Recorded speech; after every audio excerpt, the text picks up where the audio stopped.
consolidate the hearings for these, so I will introduce all three of them together. The first is ordinance number 22-05, which is an ordinance to amend the comprehensive zoning map element of the comprehensive plan in relation to tax parcel number District 334, map 12, parcel 16.04. The property is lying on the west side of John J. Williams Highway, which is Route 24, approximately 0.25 miles southwest of Mulberry Knoll Road, which is Sussex County Route 284. The 911 address is not available. Specifically, the amendment requested is to amend the comprehensive plan, specifically the future land use map area, to change the designation of the parcel from the commercial area, which is shaded red on the future land use map, to the coastal area, which is shaded yellow on the future land use map. Submitted into the record for this ordinance application, we have a copy of the county's submittal to PLUS, a copy of the PLUS comments. We have a copy of the applicant's response to the PLUS comments. We have received a 156 petition in opposition, and we've received 23 written responses. This ordinance was subject to a public hearing before the Planning and Zoning Commission at its meeting of June 23rd of this year, and at the meeting of July 14th of this year, the Commission recommended approval of the ordinance for the 4 reasons as outlined within the Commission's motion. And the second application, Mr. President, is application CZ 1949, which is an ordinance to amend the comprehensive zoning map of Sussex County from an AR1 agricultural residential district to an MR medium density residential district for a certain parcel of land lying and being in Lewis and Rehoboth 100, Sussex County, containing 21.62 acres, more or less. The property is lying on the west side of John J. Williams Highway, which is Route 24, approximately 0.25 miles southwest of Mulberry Knoll Road, which is Sussex County Route 284. The 911 address is not available, and the tax parcel ID is District 334, map 12, parcel 16.04. Submitted into the record for this application, Mr. President, we have a copy of the applicant's exhibit booklet, a copy of the applicant's conceptual site plan, a copy of the environmental assessment, a copy of the public facility evaluation report, a copy of the staff analysis, a copy of the traffic impact study, a copy of DELDOT's response to the traffic impact study, and a letter received from the Sussex County Engineering Department, Utility Planning Division. I would note that we've received 23 written responses. We also have a copy of the applicant's proposed findings of fact and recommended conditions, and we have 2 mail returns, and we have a 156 signature petition, which has also been submitted into the record. This application was subject to a public hearing before the Planning and Zoning Commission at its meeting of June 23rd of this year, and at the meeting of July 14th of this year, the Commission recommended approval of the application for the 7 reasons as outlined in the motion. And the third application, Mr. President, is application CU 2304. This is an ordinance to grant a conditional use of land in an MR medium density residential district for multi-family, 84 units, to be located on a certain parcel of land lying and being in Lewis and Rehoboth 100, Sussex County, containing 21.62 acres, more or less. The property is lying on the west side of John J. Williams Highway, which is Route 24, approximately 0.25 miles southwest of Mulberry Knoll Road, which is Sussex County Route 284. The 911 address is not available, and the tax parcel ID is District 334, map 12, parcel 16.04. Submitted into the record for this application, we have a copy of the applicant's exhibit booklet, a copy of the applicant's conceptual site plan, a copy of the environmental assessment, a copy of the public facility evaluation report, a copy of the staff analysis, a copy of the applicant's traffic impact study, a copy of DELDOT's response to the traffic impact study, a letter from the Sussex County Engineering Department, Utility Planning Division, plus the PLUS comments and the applicant's response to the PLUS comments. I would note that we have 25 written responses, and we have a 156 signature petition that has also been submitted. This application was subject to a hearing before the Planning and Zoning Commission at its meeting of June 23rd of this year, and at its meeting of July 14th of this year, the Planning and Zoning Commission recommended approval of the application for the 10 reasons stated and subject to the 16 recommended conditions as outlined in the motion. And, Mr. President, copies of the minutes of both of those meetings are included in Council's paperless packet for all 3 applications. Thank you. Thank you. Any questions from Council? Any questions from Council? Seeing none, Mr. Hutt.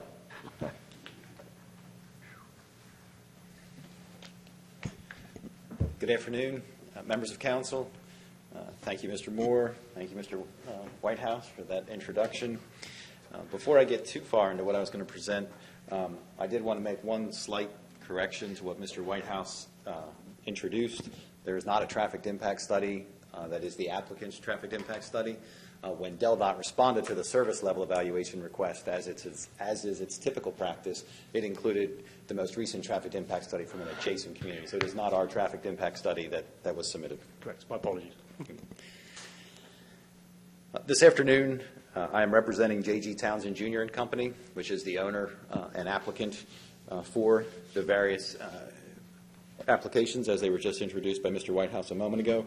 With me this afternoon to assist in this process, sitting all the way in the back, Paul Townsend, a representative of J.G. Townsend Jr. and Company.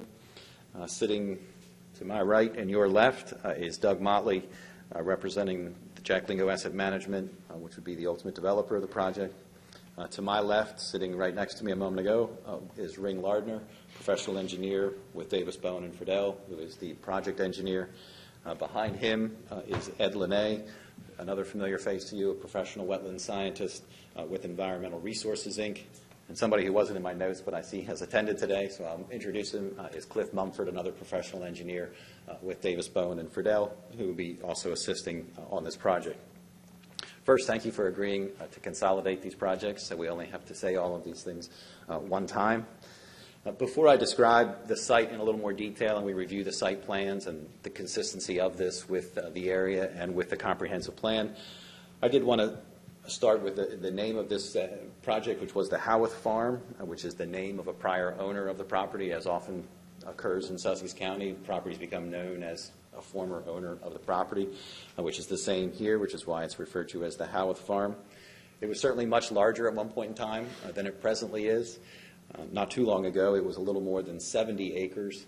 And then about a decade ago, various public agencies, including the county, but also the state of Delaware and the Cape and Lopin School District, approached J.G. Townsend Jr. and Company as they were looking for locations for various facilities to serve that area of Sussex County. The result of those discussions, which occurred, was a minor subdivision plan that was submitted in 2014. And as you know, minor subdivisions don't go through a public hearing process. They're something that occurs through the code. But the result of that process is something that Mr. Whitehouse's office has to sign off on, and then it gets recorded. And what you see on the screens around the room right now is the minor subdivision plan for this property that was the result of those discussions with those various agencies. And of course, this is the parcel that we're here on this afternoon. To the right of that is the parcel that in 2015 was purchased by the Cape and Lopin School District, and as you all likely know, is presently the home of Love Creek Elementary School. Right behind that, and you can see part of it there, parcel B, this is the entirety of that, was purchased by the state of Delaware, the Office of Budget and Management, and that, of course, is the new home to Troop 7 for the Delaware State Police. That background or history is important because it helps to inform everyone here, whether it's council or the members of the public here or listening online, as to how we arrived here this afternoon with the 21.62 acres that are the subject of this application. Of course, this land is situated along John J. Williams Highway or Route 24, but lest someone think that this project just sort of materialized out of thin air, this has been planned and thought through for more than a decade through meetings and consultation with those various agencies and entities and governmental bodies that I talked about, as well as you'll hear in a little bit conversations with DelDOT. This afternoon I'm going to begin with an overview of the application, and then I'm going to ask Mr. Lardner to discuss the site plan on some of the technical design aspects and details of the application.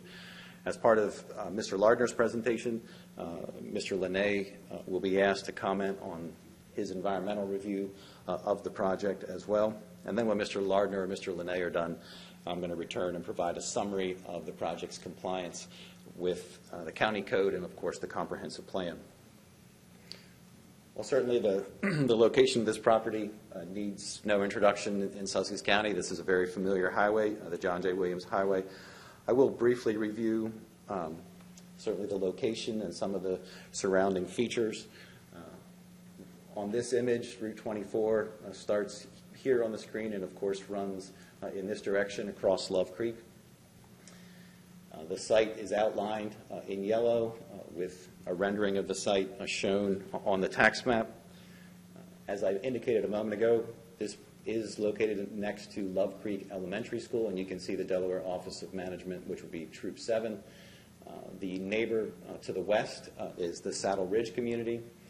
Across the street is another school that's part of the Cape and Lopin School District, which is Beacon Middle School. Behind this site is the Four Seasons at Belterre community, another residential community. Of course, if you travel east along Route 24, the first intersection that you would come to is the Mulberry Knoll Road intersection. And as you travel further east, you have Plantations Road here, which becomes Warrington Road as it crosses over Route 24. And as you know, this area right in here is certainly a very commercialized area and an institutional area. BB has its new medical campus there. The new Sea Glass apartments are under construction, as is shown here. There is a number of other businesses. There's the Residence Inn, Walmart that exists there, and of course then you reach Route 1. If we start back at the site itself and then travel in a westerly direction, of course first, as I mentioned a moment ago, you'd have Saddle Ridge, and then there is Hart's Landing, Bookhammer Estates, and as you come close to Love Creek, there's the Love Creek manufactured home community just before you would come to Love Creek. And immediately as you cross over Love Creek, you have the residences at Rehoboth Bay, a newer condominium townhome community with marina right there on Love Creek. The image on the screens right now is the 2020 state strategies maps that you will recognize. As you can see, based on the shading of the map, almost the entirety of this site is within level 2. There is a pocket of level 3, and you'll hear about that in a moment, but that is an isolated area of non-tidal wetlands. So the property is almost entirely within the level 2 area. This is the 2045 future land use map from the county's comprehensive plan. And as you can see on this map, the property contains 2 designations. There is a portion of the property that has the yellow color, which is the coastal area, and then there is a portion of the property that has the designation of red, which has, as you are familiar with, is the commercial area. When the projects were, or the applications were introduced, you heard that there was 3 applications, and one of the applications is to modify the future land use map so that it would all be the yellow color, or the coastal area, so that this project can go forward. As you are likely aware, there's a table or chart within the comprehensive plan that lists future land use map designations and then applicable zoning districts. And when you look at that, it's something that is red, as is the case for the majority of this property by acreage. The only things that are appropriate in that designation are commercial designations. You can't do MR or any of the residential classifications in that property. And so that's why the application was filed, to change the entirety of the designation on the future land use map to the coastal area, which would allow a less intense residential use of this property. As you can see, when you look at the future land use map, the properties on either side and across the street have that same red coloring, which means that they are part of a commercial area. So the county anticipated that along this Route 24 corridor, there would be commercial development through here. And then the properties that are behind this, which would include the Belterre community, are shown in the coastal area, which is, again, the designation that is sought this afternoon. Moving from the future land use map to the county's zoning map, you can see that there are various zoning classifications along the Route 24 corridor. I know council is familiar with the various zoning districts and their coloring on the map. But as you can see, certainly along Route 1, you have the reds, which are the commercial areas, and these are commercially developed. Along here, this is the Residence Inn. The large blue area there is the institutional zoning classification, and that is the BB healthcare campus. You can see this pinkish color, as the county knows, is B1, and then, of course, as you move in this direction towards the site, the yellow is not the coastal area anymore. Now it is the MR zoning district. And as you travel along Route 24, you can see there is additional MR, which is one of the requests today, as well as B1. And then when you get to Love Creek, you can see this, I'll call it aqua color, is the marine designation in the county. So as you can see, there's a number of zoning classifications that exist along this area. This afternoon's applications, as they were introduced by Mr. Whitehouse, are for three things. The amendment I just talked about to the future land use map, so the property would have one homogeneous designation on that future land use map. The change of zone from AR1 to MR, and then a conditional use for 84 townhomes as they are shown on the site plan that's on the screens around the room. With that review of a little bit of the history, the location, and the surrounding area, as well as future land use map and zoning designations, I'm going to ask Mr. Lardner if he would review the site plan that you see on the screens around the room. And as I indicated, after he's done, I will be making some summary comments. Can I ask you a quick question? Sure. And maybe Mr. Lardner is the better guy to answer it, but we've become aware that, and I believe it to be accurate, that there's an easement through the property. Can you show me where that, do we know where that exists? Sure. And I was going to address it later, but I'm happy to address it now. But no, we became aware because correspondence was filed with the Planning and Zoning Office, and Mr. Whitehouse's office forwarded it to me upon receiving it, that there's a parcel right here that is owned by Mr. and Mrs. Lang, who I believe may be here this afternoon. And there is an easement, a 12.5-foot wide easement that essentially runs starting at Route 24 here basically in a straight line back to their property, which is right here. And there is, even when you look at the documents that they attached to their letter, you'll see that there was an extinguishment of an easement and then a new easement that was granted. I believe the surveyors missed it because they focused on the extinguishment part and not the new easement that was granted. After being contacted by the Planning and Zoning Office and reading the correspondence, the applicant has reached out to the Langs and looks forward to working through that with them. There's going to be a slide that Mr. Lardner will show you. Certainly, there is plenty of opportunity to work with the Langs and provide them with access to their property. The original easement that they showed and which exists is 12.5 feet wide.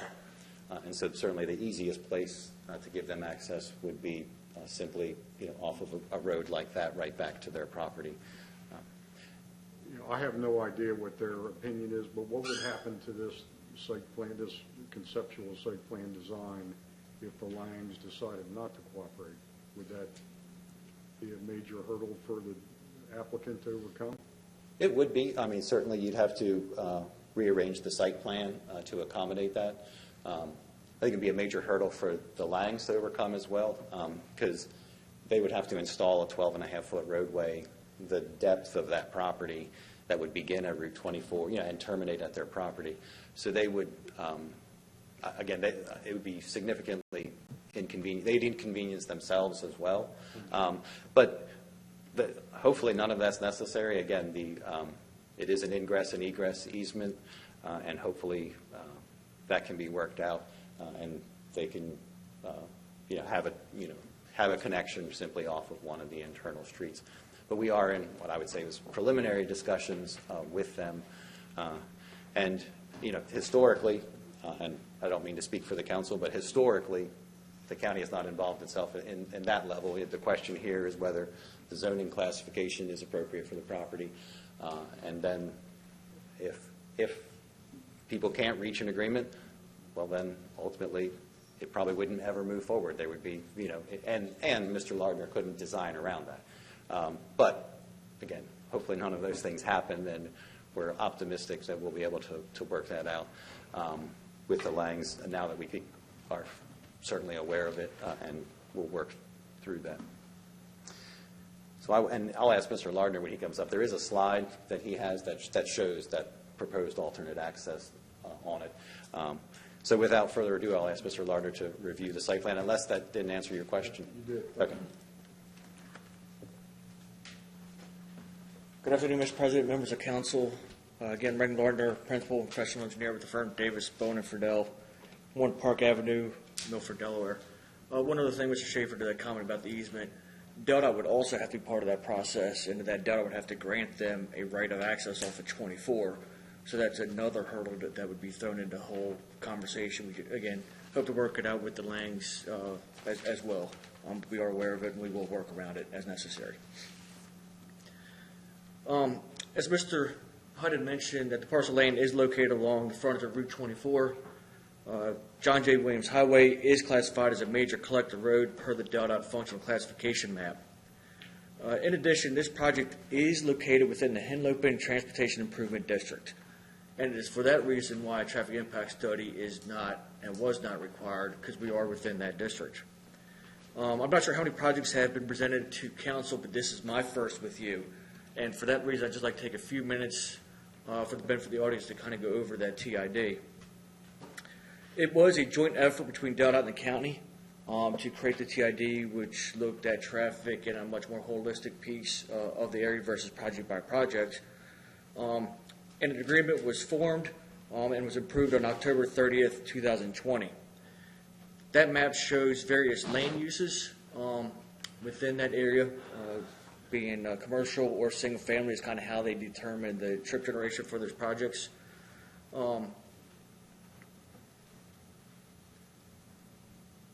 And in that TID also listed various projects that were going to be implemented as part of that TID. Some of those include dualization of John J. Williams Highway, Mulberry Nova Road extensions, dualization of Plantation Road, and there's just a few just within this corridor to discuss. So DelDOT, as part of that support facilities report, noted that the traffic of this project is consistent with what was assumed in the Traffic Improvement District, hence why a impact study was not required, but why they did include a recent one that Belterra did just to show that we're generally consistent with what was previously studied and nothing additional was required. That letter can be found in Exhibit 9 of the presentation booklet. As we also know, the TID fee is based on a per lot basis, and as of January 31st of 2021, and I didn't look up the 2022 numbers, the total cost would be $341,796 would be paid into that TID fee by this project. Every year on January 31st, that fee goes up based on an amount determined in a letter. So every year thereafter, it increases on a per lot basis. And that fee is due at time of building permit issuance. So should this body grant approval, we continue to move forward. At the first building permits in 2 years from now, that fee would further have escalated higher and higher over those 2 years. So there's not a standard fee. And all that goes towards the TID to help facilitate those improvements.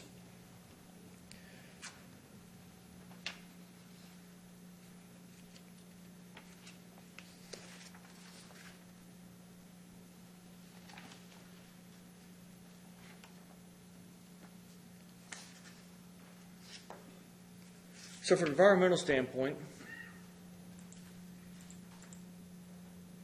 the project is not located within a source water protection area, meaning that the project is not located within a wellhead protection area or excellent recharge area. The project is located outside of the 100-year floodplain. This is the 100-year floodplain map, and you can see the floodplain is to the south and west of this site.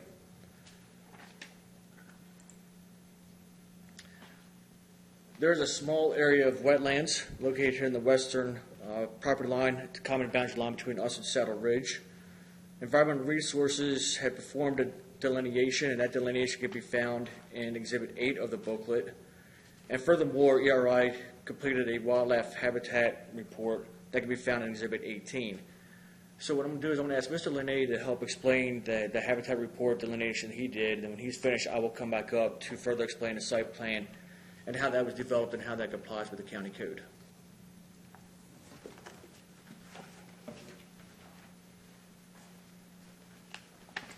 I'm Ed Linnae, wetland scientist and the president of Environmental Resources Incorporated, Shelbyville, Delaware. I wanted to actually begin by mentioning that I was actually the environmental consultant for the Saddle Ridge project, the Belterra project, and also the Grove at Love Creek, which is also known as Fieldstone, which is to the west of this site. So to some degree, there's certain topics on this project that really involve those other projects as well, and that's why I wanted to tell you that, to start out by telling you that. So so my company did a wetland delineation of the property, and as shown on that picture, that little green area represents a 2.09 acre area of isolated non-tidal wetlands. And that meets the technical criteria of the Corps of Engineers for a wetland. There are no state-regulated wetlands in the vicinity, anywhere in the vicinity of this project. So because those wetlands are isolated and in depression, they are not regulated by the Corps of Engineers. And so, and that's reflected in a jurisdictional determination letter that's part of the booklet and is included in the report my report that's in the booklet. As such, there is no required buffer from those wetlands. In other words, the current county buffer of 50 feet from a state-regulated wetland, that doesn't apply. There is no, under the newly passed buffer ordinance, there will be a 30-foot buffer from wetlands that are regulated by the Corps of Engineers. However, as I just stated, because this wetland is isolated, it's not regulated by the Corps of Engineers. It's not subject to a buffer from Sussex County, and it's not subject to any regulation by the state of Delaware. However, despite all that, the applicant has, in this case, chose to buffer that wooded wetland with a 50-foot buffer, a minimum 50-foot buffer. In most cases, that buffer is 75 feet or better. And so a little bit about the site. This total site is 21.62 acres. 10.9 acres of that is active agricultural field. 8.3 acres is forested uplands. Now, I'd also mention that, in the case of Saddle Ridge, that depressional wetland that you see was actually much larger because some of that wetland was actually filled for the Saddle Ridge development. Again, it wasn't regulated, but it was impacted and filled for the Saddle Ridge development. In this case, we're buffering and protecting all the wetlands.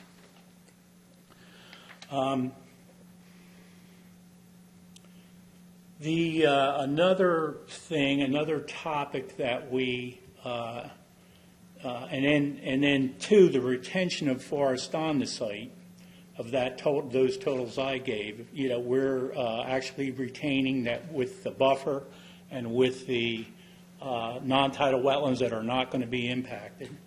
We're actually retaining 4.91 acres of forest on the site in the project's completed condition.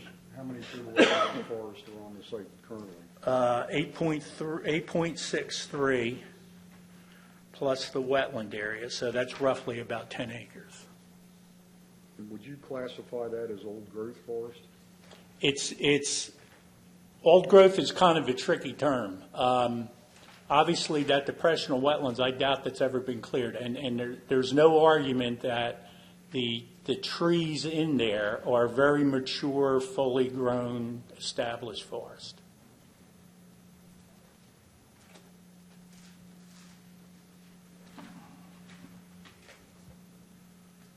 The next thing I wanted to talk about, I also did review, and there's a little bit of history here in regard to habitat value out there and things that might be of special concern. So I did do a consultation with the U.S. Fish and Wildlife to review and look to their records. There are no federally listed rare, threatened, or endangered species on the property or in the vicinity of the property. Having said that, if you look at the plus comments brought up a couple topics, and really those topics are really focused on an area that's a little bit on the older Briarwood development, and it's part of the Saddle Ridge development. And there's basically a different depressional wetland there that actually has quite a bit more water in it. It's called Hetty Fisher Glade. And there's another depressional wetland that the state has commented on in the past on all these other projects that I've mentioned to you, Belterre and Fieldstone and Grove at Lug Creek. That, this has come up in the various comments from Plus and the state. there's another depressional wetland there called Welsh's Pond. And associated with those, the state has records of 3 tree frog species. And those 3 tree frog species are rare in the state of Delaware. However, they're only rare in the context of the state of Delaware. They're coastal plain species, and in states south of us, they're relatively abundant. And again, it's a state rare species, but it's not any type of protected species. And again, these are the records for that did not involve the wetlands on this site. They involve Hetty Fisher Pond and Welsh's Pond. To put that in context for Both you. of those are behind the site and around the corner. Correct. And to some degree, the state has records that are many years old, and those records really haven't been updated, and that's fine. That is what it is.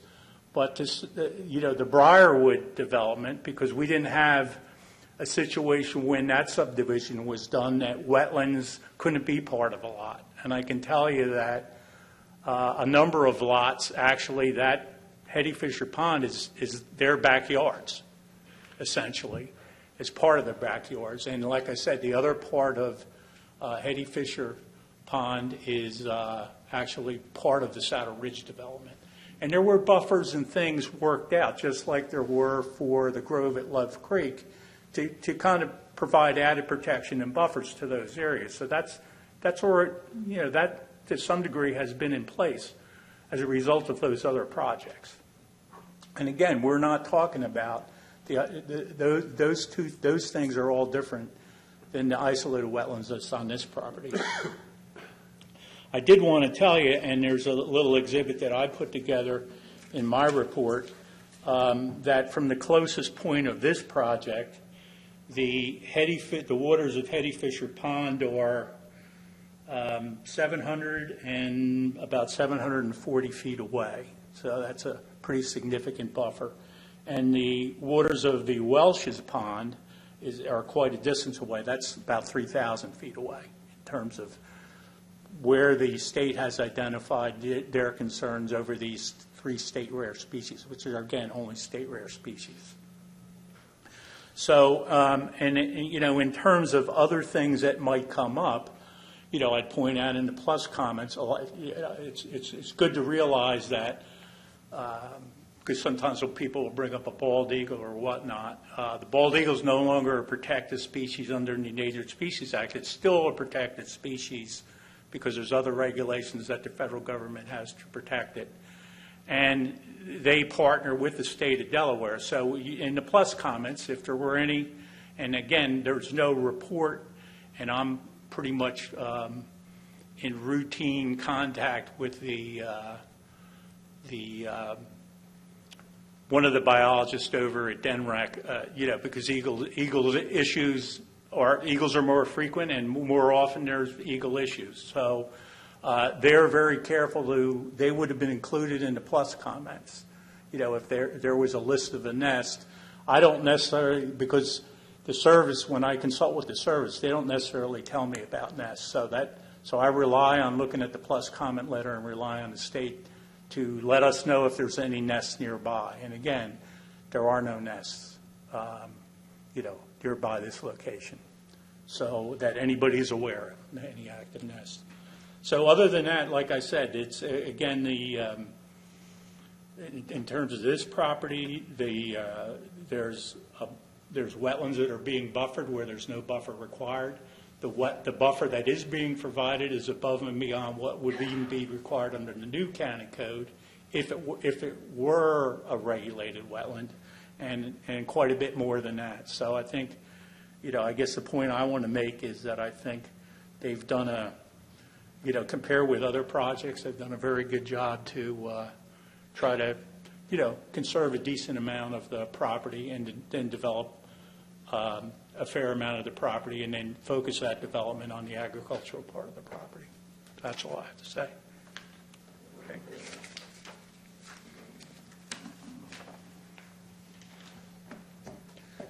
Thanks, Ed.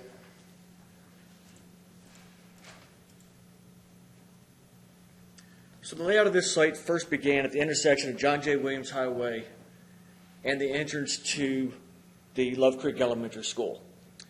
This intersection was designed by the Love Creek Elementary School, as Mr. Hutt mentioned, in partnership with J.G. Jr., Townsend Jr. and Company. As such, as when their trip generation was approved, it also included future traffic from the proposed project right now. So traffic from this project was included as part of the design of the signalized intersection. As such, no additional improvements are required at that intersection. And furthermore, this four-way intersection was designed as well, which is why we have made our connection at this point, as that was predetermined, pre-designed in conjunction with the Love Creek Elementary School. Next, we then designed the 20-foot forested buffer along the school, along the backside of Belterre, the Lang property, and Saddle Ridge.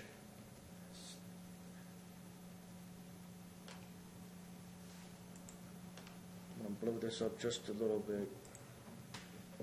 Can everyone see that, or do you want me to blow it up a little bit? Maybe a little. Okay.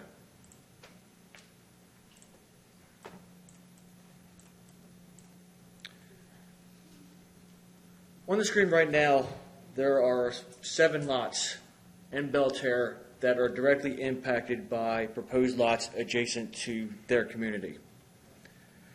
There is 90 feet between the rear yard setback of Belterre and the rear yard setback of the proposed lots of School Lane.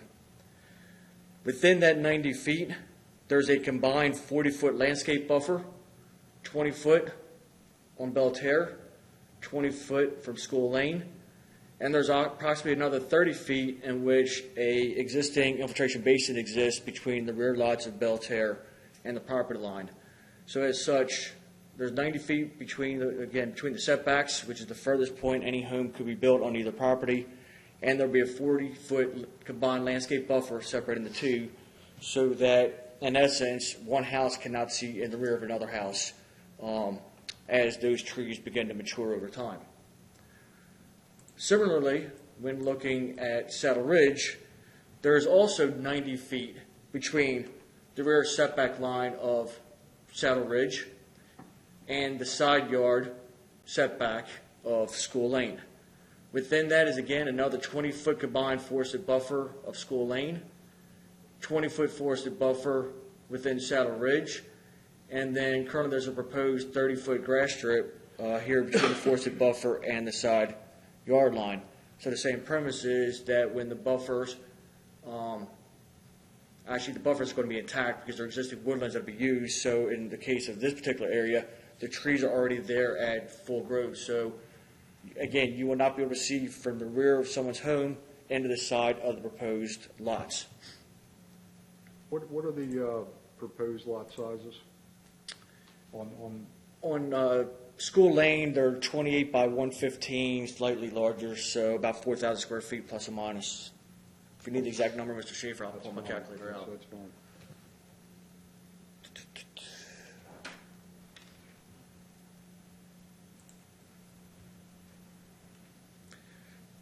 As mentioned by Mr. Linné, we then provided a 50-foot forested buffer along the wetland, which then allowed us to then create what we were calling the developable area to then establish the community. So from there, we began to place the townhouse fee simple lots so that no lots are located back to back. As you can see, they are all adjacent to some form of open space, be it the buffer or the stormwater management pond. This pond was essentially located to help with cut and fill to minimize grading changes.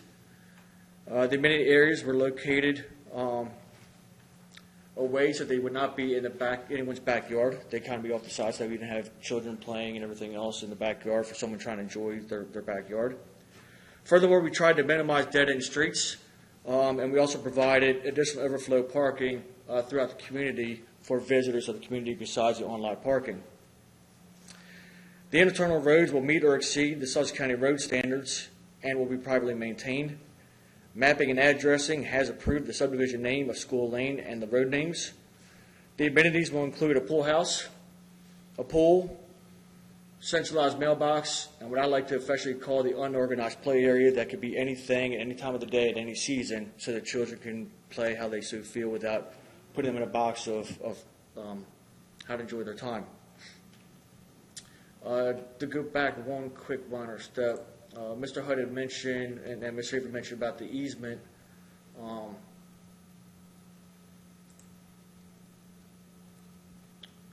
We do currently have shown that we have the ability to, again, with further discussion of the Langs, to provide the 12.5-foot easement from the T turnaround into their property, so they would still be able to have access to the site. And again, that's all for further discussion later on, but we did look into that a little bit as in preparation for this application. If they agreed to that, would they be permitted under county code to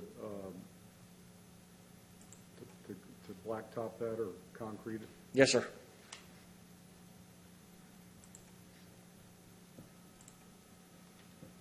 Can you, don't mean to jump around. No, you're fine. Can you eyeball with your cursor where that current wood lines is? It's about is it a little more than About right in here. okay.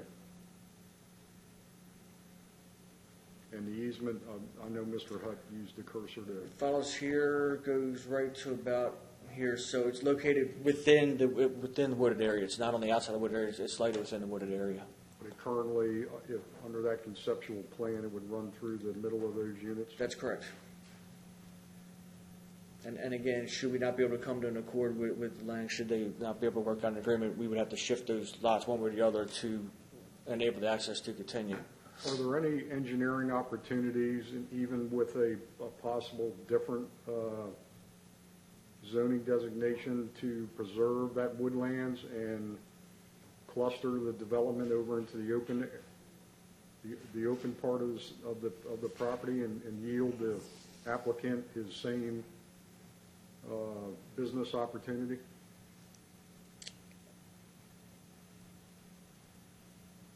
I would need more time to be able to answer that question, Mr. Schaefer. Just different zoning districts, different regulations, I have different things. I'm not able just to articulate whether or not that's even feasible. Understand. The project will be served by Tidewater Utilities for water, Sussex County for sanitary sewer. We have received willing and able letters from Tidewater, Chesapeake Utilities, Doyle Electric Cooperative, and a sewer service concept evaluation from Sussex County Engineering. Before turning the presentation back to Mr. Hutt, I'd like to review a couple code compliance items. As alluded to earlier, the project was reviewed by PLUS on December 16, 2020. A copy of their comments and our written responses can be found in Exhibit 5 for your review. The comments were general in nature, and we will comply with all regulatory requirements. Furthermore, our office prepared an environmental assessment and public facility evaluation report in accordance with Chapter 115, Section 194.3 of the Code, and the written response can be found in Exhibit 7. The project has analyzed all aspects of the representative items, and all mitigation measures are consistent with the comprehensive plan. And with that, I will return this to Mr. Hutt. And Jamie, I screwed up all the zooming, so you may have to help me out. And Mr. President, if I could, before we jump back to Mr. Hutt, if I could just correct one of my earlier numbers, if I could, please. When reading the number of comments received for CZ 1949, which is the change of zone application, I believe I said 25 written responses. The correct number is 41 written responses. They are in your paperless packet, so I don't need to circulate anything. It was my paper packet that was wrong. So.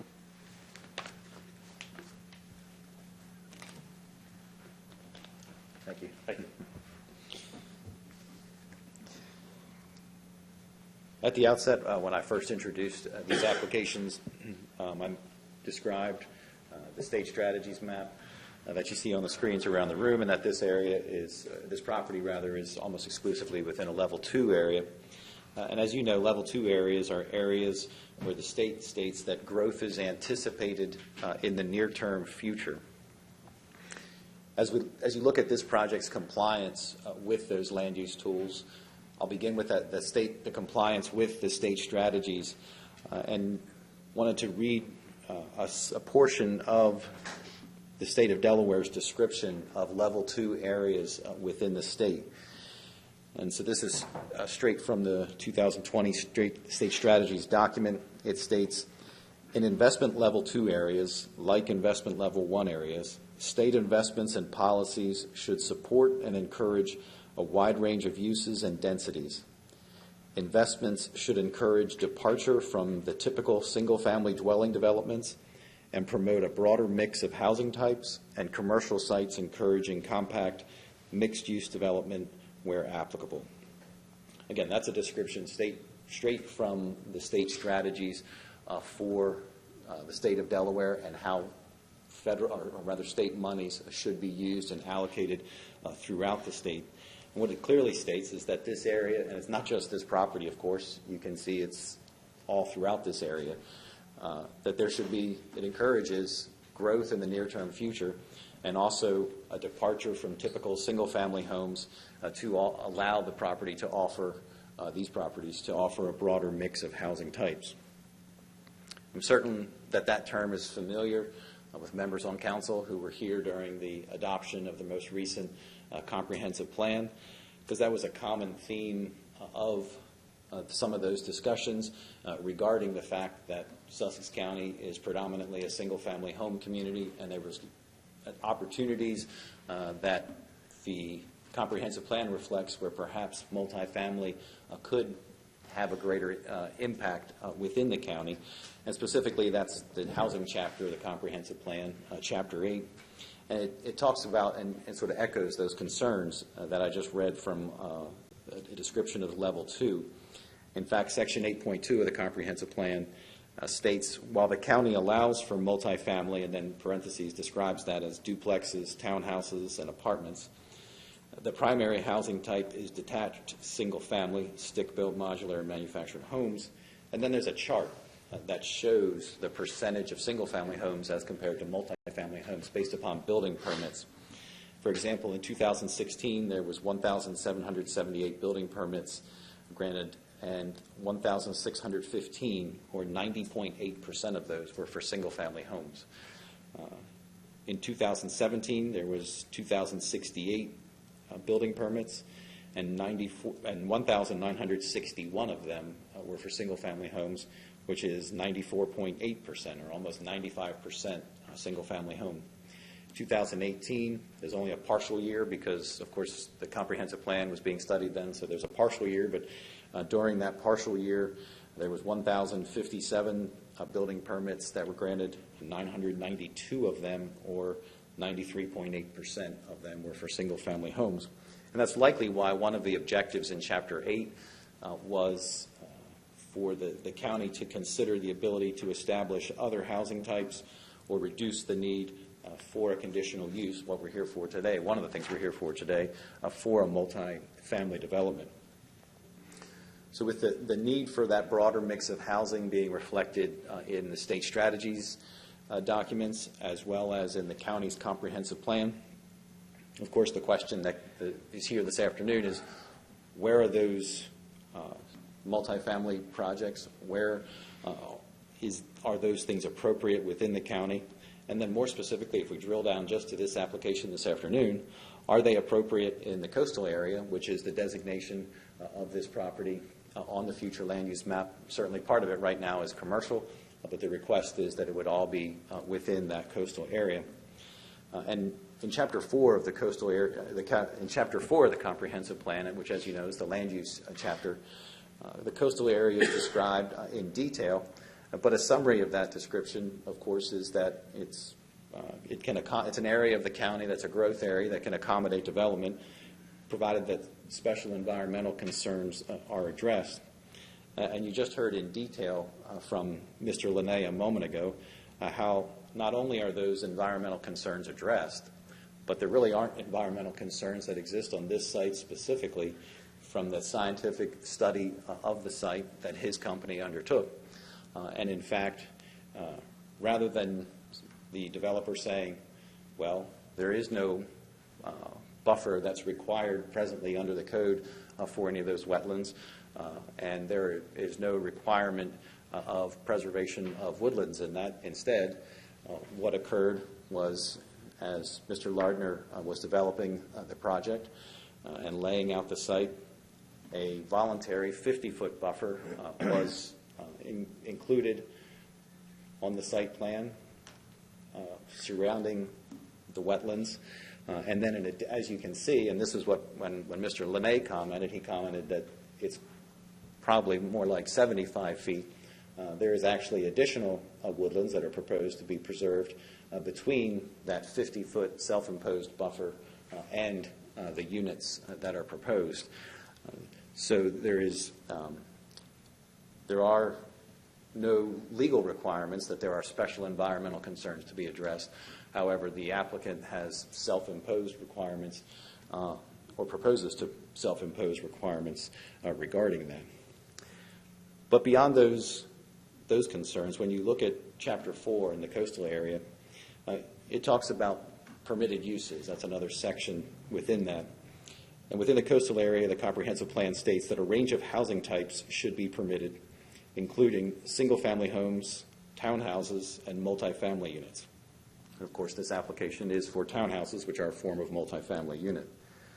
The very next section of the comprehensive plan describes the densities that are appropriate, and it states medium and higher density, and then parentheses describes that as 4 to 12 units to the acre, can be appropriate in certain locations. Medium and higher density could be supported in areas where there is central water and sewer, near sufficient commercial uses and employment centers, where it is in keeping with the character of the area, where it is along a main road or at or near a major intersection, where there is adequate level of service, or where other considerations exist that are relevant to the requested project and density. And of course, this project falls just below that density threshold of 4 to 12 units to the acre, because with the acreage that's here and the 84 proposed units, it is 3.9 units to the acre.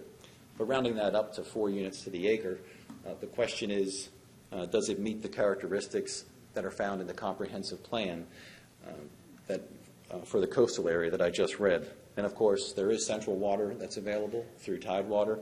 There's a letter that's included in the project book from them. Central sewer is available through Sussex County. There is a response from the Sussex County Engineering Department that there is capacity for this project.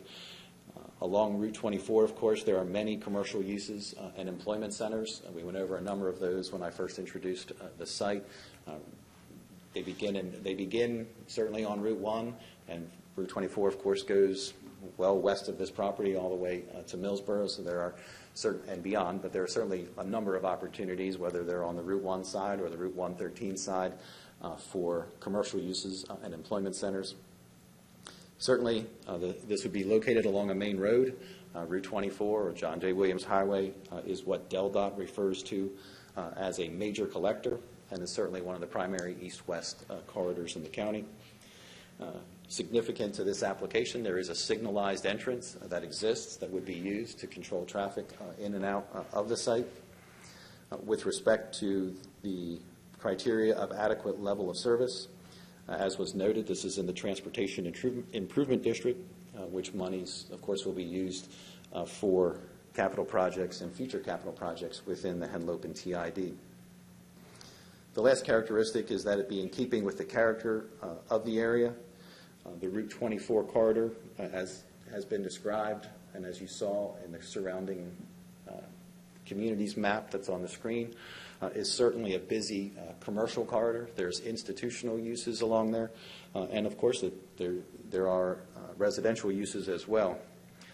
And while there is a significant amount of property around this site that continues to remain zoned AR1, it is certainly not what one would describe as an agricultural area or primarily a residential area. In fact, if you just look at the size of some of the institutional uses, and many of these are by conditional use, so they didn't seek a change of zone. For example, the Love Creek Elementary School is an 89,000 square foot building. Of course, that fronts onto the John J. Williams Highway. Right across the street from that, and across the street from this site, you have the Beacon Middle School, which is a 77,000 square foot building. Just recently, within 2022, Council considered an application for V&M commercial at the intersection of Mulberry Knoll Road and Route 24. And what is proposed there, as you heard then, is a convenience store with gas pumps and then a 12,000 square foot office building as part of putting all of those various tax parcels that form that corner together. There are also other conditional uses right in the immediate adjacent area of beauty salons. There's a real estate office. There's an elevated water storage tank. Again, these are just the conditional uses within the immediate proximity of the site. As you move away from being close to the site, there are a number of other conditional uses in communities. And of course, you don't have to go too far to get to the BB Medical Center and then all of the commercial areas that are between Plantations Road and Route 1.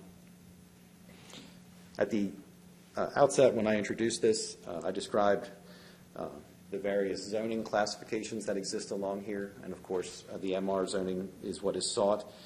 And these are all of those uses that I just described along Route 24 are consistent with the coastal area. And as we talked about, Table 4.5-2, which is zoning districts applicable to the various future land use categories. And in addition to that, of course, those conditional uses are also consistent with that, as when you look at that table, the institutional zoning classification is appropriate, the MR zoning classification is appropriate. So these are all consistent with the future land use map, which is, again, why the coastal area designation is sought for the entirety of the property. With respect to the change of zone request, again, that request is to change the designation from AR1 to MR, medium density, which is shown on the table as being an appropriate zoning classification within the coastal area. The zoning code defines the purpose of the MR district as to provide for medium density residential development in areas which are expected to become generally urban in character, but where sanitary sewers and public water supplies may or may not be available at the time of construction.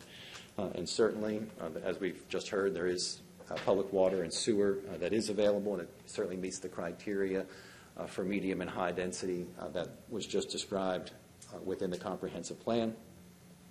The conditional use for this application is because there's a multifamily component to it, the townhomes.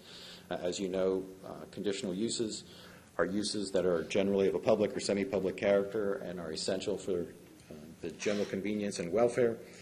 But because of the nature of them and their relationship to the comprehensive plan and neighboring properties, they require the exercise of planning judgment on location and site plan. And one of the best examples of that with respect to site plan is what I mentioned before, that with the site plan and the conditional use process, what is proffered by the applicant and then what council requires as part of those conditions can become a requirement that essentially exceeds what's in the code. And those buffers that we talked about a moment ago are one of those examples. While there is not a buffer that's required from that wetland, through that site plan process, one can be required. So it gives the council a greater range and ability to help protect anything that's on the site, whether it's proffered by the applicant or something that the Planning Commission recommended or council imposes. And I know council is familiar with the conditional use Mr. process. Howeth, to that point, so it's fair to say that the council has enormous latitude in what they can impose on a conditional use application. I think is that accurate? The council has, I don't like words like enormous, but the council has a broad range and scope of authority on a conditional use. I would agree with that concept. Would that include design standards of the site plan? I don't know that it includes. Design standard sounds like a defined term. For instance, when I think of a design standard, I think of how a road is constructed as being a design standard. But certainly with the layout of a site, that is something that can be imposed through conditions of a conditional use. For instance, if there's a road construction standard, I don't know that council would want to be involved in changing that road construction standard. Thank you. But with respect to a buffer, I think that is something that they could say this feature or element requires this buffer or is being proffered by the applicant. As was, of course, shown on the zoning map, that's the future land use map. As was shown on the zoning map, One of the reasons why the primary reason the MR designation was sought is, of course, because it's the same zoning designation as the property that's immediately adjacent to it, which is the Saddle Ridge community. And so there would be consistency with that zoning classification for the property. In looking at the future land use map amendment, again seeking to change, there's about 14 or so acres of this property that's shown as commercial on the future land use map. It's important to note what that designation on the future land use map means. The county, of course, as it did for the coastal area that I described a moment ago, it describes what it anticipates this growth area, the commercial area, to be. And I wanted to read a small excerpt from the commercial growth area section of the comprehensive plan that states that these areas include concentrations of retail and service uses that are mainly located along arterials and highways, as opposed to small traditional downtown areas that are often historic and pedestrian friendly. Commercial areas include commercial corridors, shopping centers, and other medium and large commercial vicinities geared toward vehicular traffic. In addition to primary shopping destinations, this would be the appropriate place to locate hotels, motels, car washes, auto dealerships, along with other medium and larger scale commercial uses, not primarily targeted to the residents of the immediately adjacent residential areas, but to the broader area, and that these more intense uses should be located along main roads or near major intersections. That's what the comprehensive plan says the majority of this property, the future of the majority of this property is. Certainly, as you've heard the description from myself and Mr. Lardner and Mr. Linné, what is proposed here is far less intense than what the comprehensive plan indicates the future of that property could be. In addition to some of the items that were already referenced throughout the presentations, I did want to touch on 4 quick things that you would find when you looked at the correspondence in the file. First, during the last public hearing and in some of the written correspondence, there was a reference made that and questioning as to why there would be a residential community like this adjacent to a school property, that somehow or other that would devalue the future residential uses that would come to this project as part of the proposed use of the property. And so between the Planning Commission hearing and now, we reached out to a certified appraiser, and I have a letter from him, and the gentleman's name is Harold Carmine, someone who I think most of you are probably familiar with, the Carmine Appraisal Group. I did want to read his, I'm not going to read the whole letter, but just one sentence from it. Actually, it's 2 sentences. It has been my experience that proximity to schools does not negatively impact property values. In fact, proximity to schools with a good educational reputation, such as the Cape Henlopen School District, is a positive factor for purchasing a home. And I'll give a copy of that to Mr. Moore. Yes, thank you.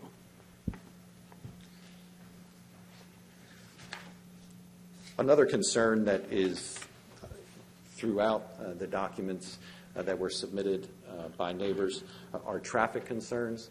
And as you heard Mr. Lardner describe, the use of School Lane for this property has been planned. It's been known by DelDOT and the Cape Henlopen School District from the inception of that minor subdivision that I spoke about at the very outset of my presentation. And so when these parcels were created for both Cape Henlopen School District, for the state of Delaware, for Troop 7, and this remnant was left, it was always anticipated that there would be a project here, and this is consistent with that. When DelDOT responded to the traffic question, if you look in the project book, you'll see that DelDOT responded to the traffic level as saying that it would have a minor impact. And as you know, through the Memorandum of Understanding with Sussex County, there are different classifications for traffic impacts. And the impact of this is minor, which, as you know, means that the project would have been eligible to pay an area-wide study fee, which is that $10 per vehicle trip. Instead, of course, as Mr. Lardner indicated when he began his presentation, this property is certainly located within the Henlopen GID, and so there will be a per-unit fee that gets adjusted each year. With respect to the entrance to this proposed project, there has been a number of questions and concerns raised regarding the fact that it would be sharing, this project would share an entrance with a school, and of course, whether or not that has ever occurred before. And it occurs often, is the answer to that question. There's images that I'll show of a number of schools. In Milford, of course, you have the Mispillion Elementary School, Banneker Elementary School, also in Milford. There's Eisenberg Elementary School, and you can see the residential areas that are within in the common entrances. McClary Elementary School, this is in Newcastle County, but you can see this is a school that is within various developments of residential homes. While this is a middle school, you may think that the entrance would be off of here, but of course the entrance is through the residential community. So it would not be a unique circumstance to have a shared entrance. And of course, if you think about, we're not too far from a location of a school, the Georgetown Middle School right here, not too far from my office and Mr. Moore's office. The front of that school faces West Market Street, so it's shared not only with the residents and commercial property owners within the town of Georgetown, but everybody who uses West Market Street or Route 9. Another concern that was referenced is whether or not it's ever appropriate to have multifamily uses in close proximity to a school. And of course, on the screen you can see the Cape and Logan High School, and the names of communities with multifamily uses in close proximity or adjacent to the school are shown. In addition to the Cape and Logan High School, you have HOB Elementary School, the Mariner Middle School, and again, the communities with multifamily components that are adjacent to these are shown on the screen: East Millsboro Elementary School, Rehoboth Elementary, and Rehoboth Elementary School. I point those out again to say that neither of those are unique circumstances here, that you would have multifamily near a school or that you would share an entrance with a school. That's the nature of this, and frankly, it creates an opportunity for people to live in close proximity to their school.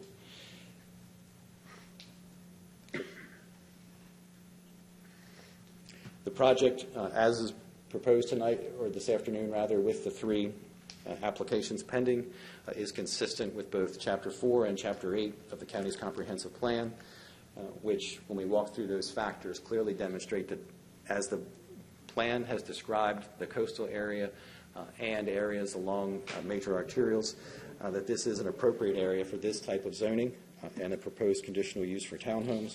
In addition, the state strategies map at level 2 indicated that this is an area where the state expects and encourages growth, and not only does it encourage growth, but it encourages housing options beyond single-family dwellings. In conclusion, the applicant requests that Council adopt the Planning Commission recommendations and change the property's designation on the future land use map so that it is entirely within the coastal area rather than having a split designation on the future land use map. Secondly, to change the property's designation on the county zoning map from AR1 to MR. And finally, to approve the requested conditional use for 84 townhomes. One thing that I did want to note, Mr. Schaefer, is I believe I heard this morning that there was a question about when the amenities had to be constructed. And if you look at condition 11C, or condition C rather, in number 11, it indicates that the recreational amenities shall be completed within the development on or before the issuance of the building permit for the 7th residential building, which may seem like a low number, but when the building permit is sought for a townhome building, you're actually seeking it for the entirety of the building. So that's actually the 42nd unit, because each of those composite buildings has. I did read it correctly. You did. So, You did see that. but I heard the question this morning, and I thought I knew what you were referring to. I thought maybe I was delirious. That concludes my presentation, and myself and the rest of the team here are certainly happy to answer any questions that council may have. Thank you. Any questions from council? If not, and if Mr. Hutt, you don't have anything else to add, is there anyone else here today that would like to speak in favor of this application?